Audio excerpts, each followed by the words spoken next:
Hello everyone, welcome back. In this video, we'll be discussing about the third problem of today's weekly contest, maximum testiness of a candy basket. The problem states that you are given a positive integer array price, where price I denotes the price of the ith candy, right? And you are also given an integer k. You need to sell a basket of k distinct candies from the given candies, and you have to sell that k distinct candy basket such which have maximum tastiness. Now, what is tastiness of a basket? Tastiness of a basket is the smallest absolute difference of the prices of any two candies in the basket, right? So there are k candies in the basket, right? So you will just take absolute difference of prices for each of those k candies. So basically k square pairs, and find out the one which have the smallest absolute difference. So the one with the smallest absolute difference would be the tastiness of the candy, right? So you need to find such basket of k candies which have the maximum tastiness, right? So before, like, there are a lot of moving pieces here. First, we have to calculate the to even to calculate the tastiness of a candy basket is something which is tedious here, right? Like they're saying that you have to calculate the tastiness of a candy basket, you need to find the smallest absolute difference between the prices of any two candies in the basket, right? So let's just try to solve this part first, right, instead of the entire problem. So basically what they're saying is, if let's say this is a candy of k basket, right? So what they're saying, to find the tastiness of this particular basket, you will take every pair. So you will just take all the pairs that forms with 13, right? So you will take every pair that forms with 13 and find the absolute difference. So this is like 8, right? This is 12, and so on and so forth. And then you will just take the minimum among all this. So this is what you will get from 13. Now you will from 5 as well. You will do the same thing, right? You will take absolute difference of 5 with every other candy, and again take the minimum across all this. So basically, minimum across all these pairs would be the tastiness of the basket, right? So to calculate the tastiness of the basket, you are requiring order k square time, right? So let's just try to reduce this time first, right? Because to do anything, like to solve the entire problem, you need to find tastiness of a basket in less than order k square time, right?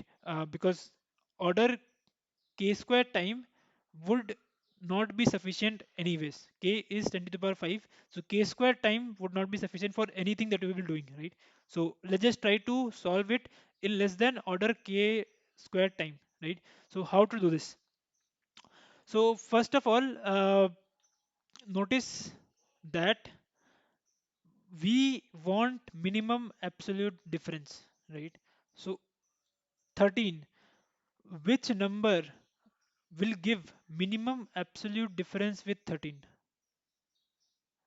It is, so it is the one that comes just before 13 or just after 13, right? So let's say you sort this array. So first of all, the order doesn't matter, right? You are taking every pair, so order doesn't matter at all. So let's say you sort this array completely. So after sorting this, it will look something like this, right? And now once you sort this array, let's say you need to find out what is the what is the minimum absolute difference for 13, right? So will you take 13 minus 5 or 13 minus 2 or 13 minus 1 anytime? The answer is no, because 13 minus 8, whatever will be the value of this, 13 minus 5 would be greater than that, right? Similarly, 13 minus 2 would also be greater than that, right? So basically, the difference between these two, if it is x, we are sure that 13 minus 5 would be greater than x. So hence, for any number, it will only make sense to calculate the difference with the immediate next or the immediate uh, before number, right? So whatever the absolute difference between these two numbers are. That's what the minimum you can get if you consider 13 in your result, right? So what is now the problem? The problem is now reduced to finding the minimum absolute difference between adjacent elements. That's it, right? So you found out the minimum difference, the difference between these two, then you find out the difference between these two, you find the difference between these two, right? And so on and so forth. Now finally you take the minimum of all of these. So how many such pairs would be there? Order k, right? Like k plus 1 pairs, which is order k. So this is the time complexity of finding out the testiness of a particular set of basket, right? So now that we have found out, like now that we know that, okay, finding out testiness of a basket is not k square, let's just move forward to the problem, right? So now remember that we have just solved that how to find out the testiness of the basket in less than order k square time. So now just let's just move forward. So we know how to find testiness of a basket. So what they're saying is, given n set of candy, prepare a basket of k candies such that it has maximum testiness. Again, given a set of n candies, take out k distinct candies such that the max testiness is maximum, right? So let's say this is now let's say this is the set of candies, right? So this are n distinct candies. Now this is not k, this is n distinct candies, right? And let's say we need to pick k of them, and k value is 4, right? So now we need to pick the one which have maximum tastiness, right? So what is the maximum tastiness possible? Maximum tastiness possible is first minus last, right? That's the maximum tastiness possible.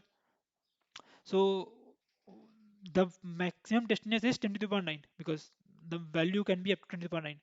So you want maximum tastiness, right? So you will try 10 to the power 9 first. You'll say, okay, can I extract a set of k candies such that the tastiness is 10 to the power 9?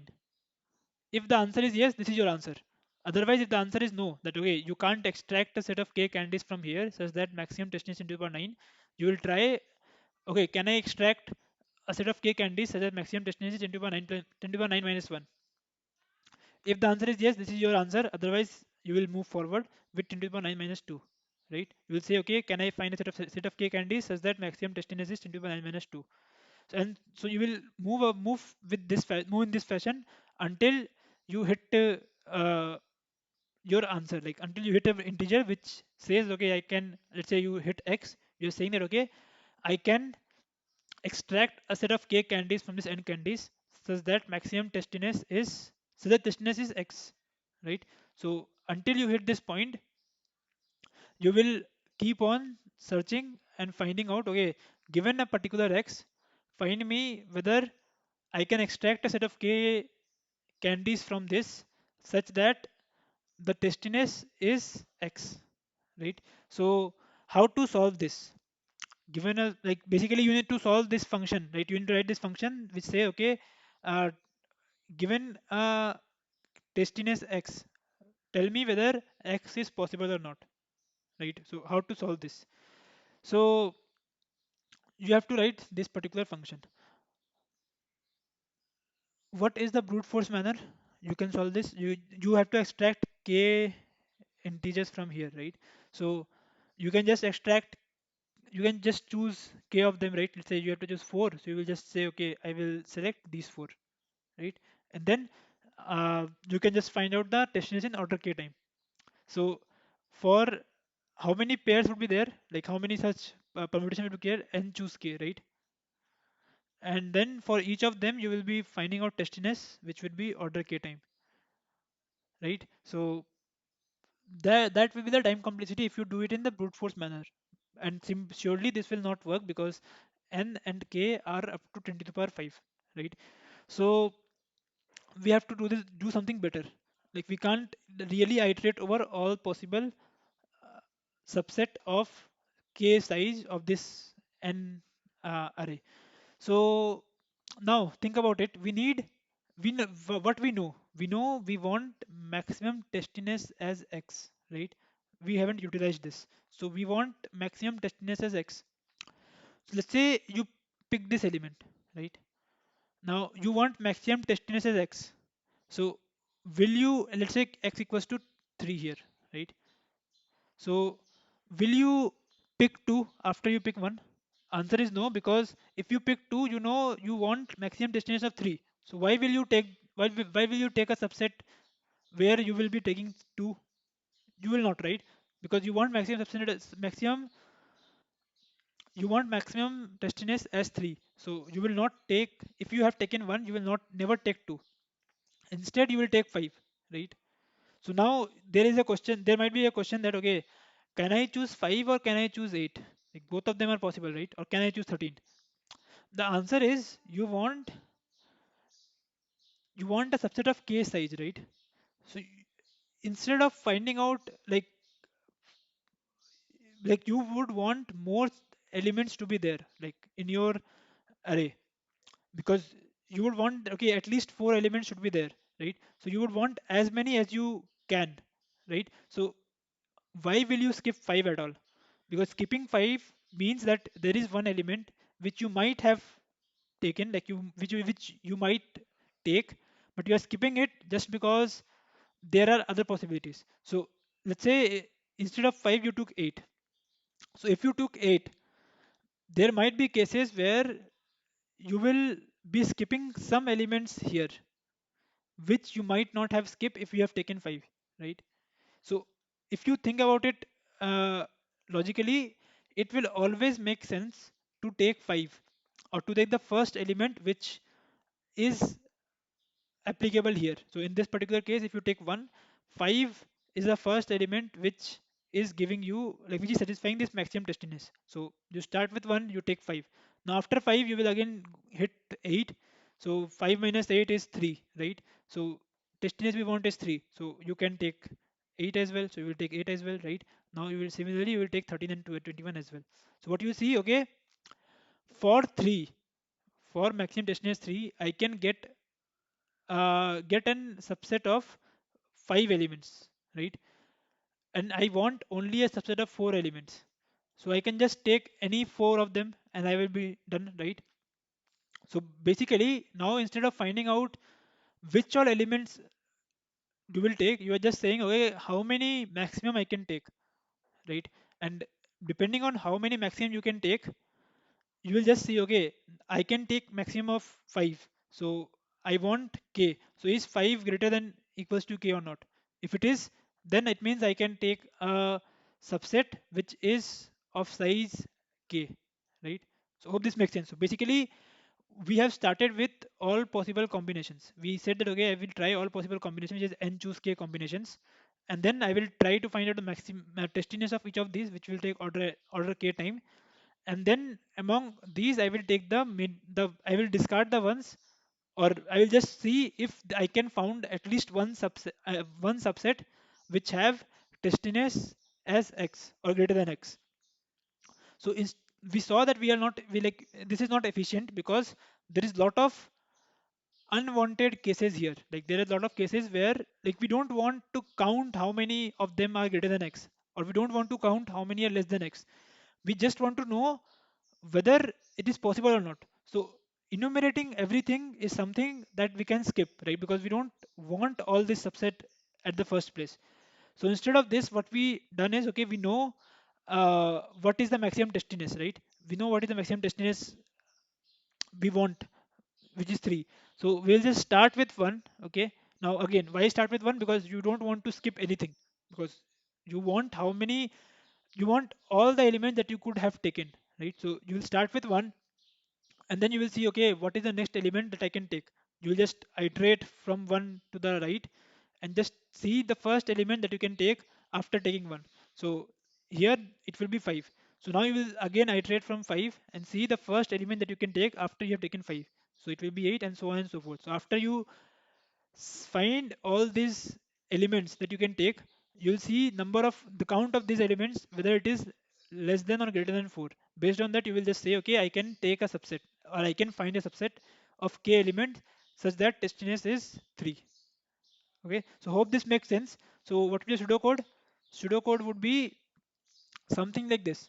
So we want to see, okay, if x is possible or not, right? So we'll say, okay, how many we can take. So initially we have initially 0, and now what is the criteria for taking? Criteria for taking is what is the previous element I took, right?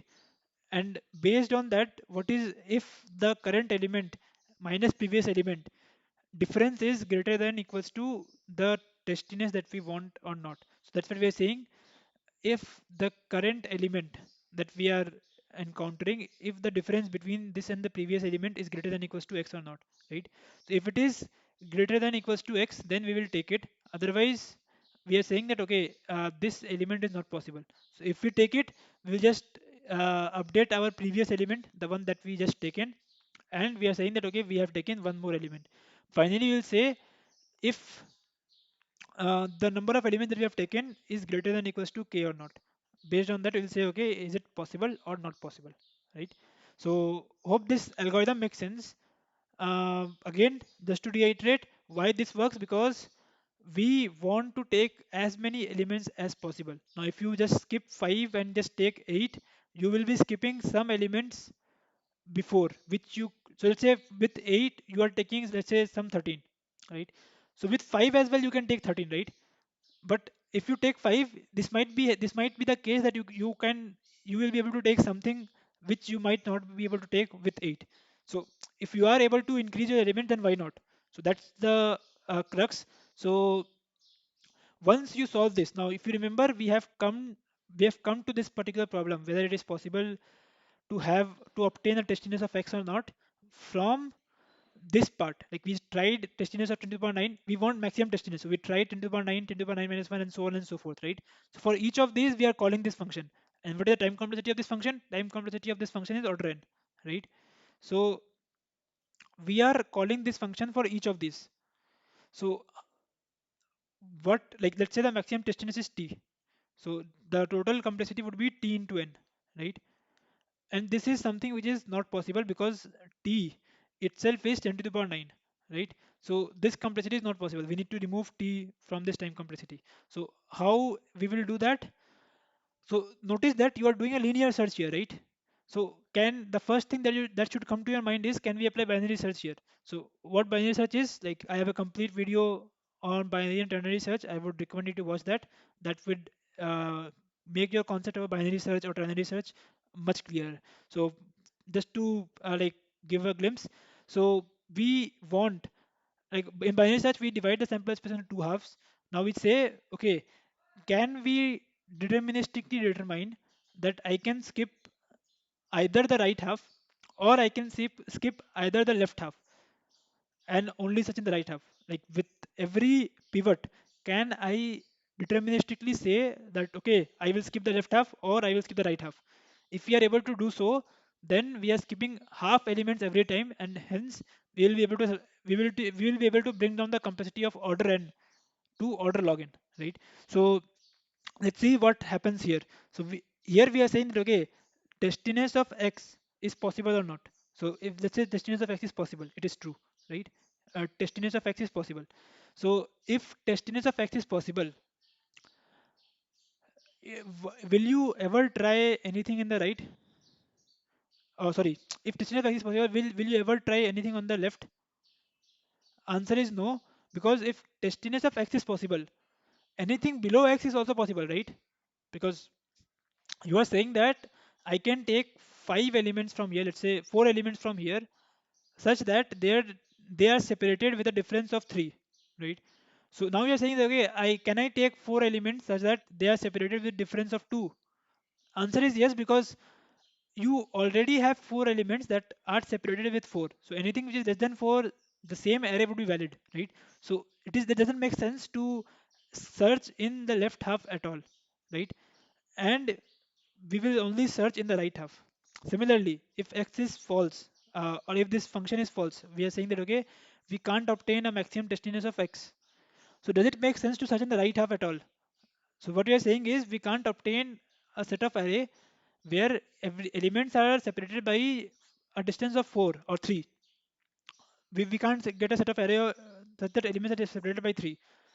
So can we get a set of array in which elements are separated by 4?